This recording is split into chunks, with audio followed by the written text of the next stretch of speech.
जब प्यार के कहानी अधूरा रह जाला ना हवा भाई, तब हर सांस में एक ही आवाज़ गूंजेला, ना जियम तोहरा बिन।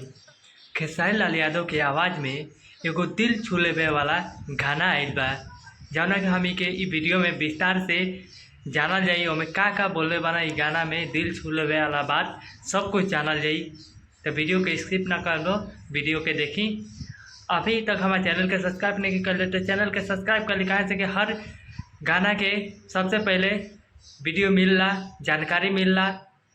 गाना में सब कुछ बा, प्यार के दर्द, विरह के आग, अब बन के गूंजे वाला बा आवाज़ पूरा भोजपुरिया के दिल में।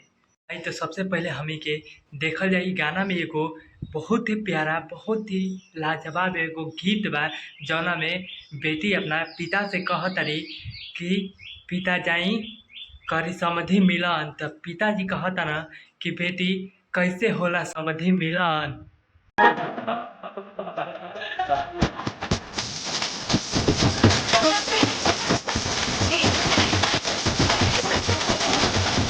तो ये गाना में खेसारी भैया कहता ना, मान ली कि एगो प्रेमी अपना प्रेमिका से कहता ना कि छोड़ के चले जेबू जान बारात तो हराइल बा, कि छोड़ के चल जेबू जान बारात तो हराइल बा, ना जियम जान तोहरा बिना आजुए बुझाइल बा।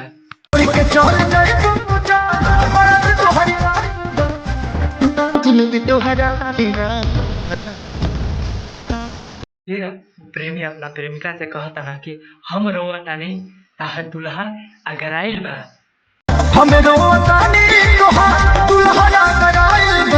तो भाई हमार ये जो प्रेमिका कहता ना ये हो खुश बारे बाबू तहार, खुश बारी तहार माई, फाटा त करे मोर सुनी के सहनाई।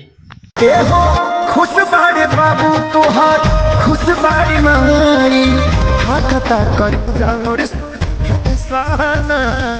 भाई हमार वो प्रेमी बहुत ही दर्द में बना कहता ना कि हम भूखे मर जाए आज रात में, सब खुशी से खाता भोज की बारात में। हम भूखे मर जाए आज रात में, सब खुशी से खाता बारात।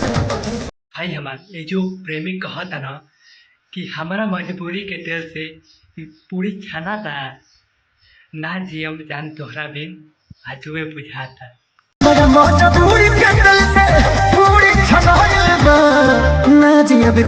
हमार प्रेमी ये जो का कहता ना कि होता दुआर पूजा और इस समधि मिलन हो, खुश बारे सबसे ज्यादा तहर दुल्हा के बाप हो। होता दुआर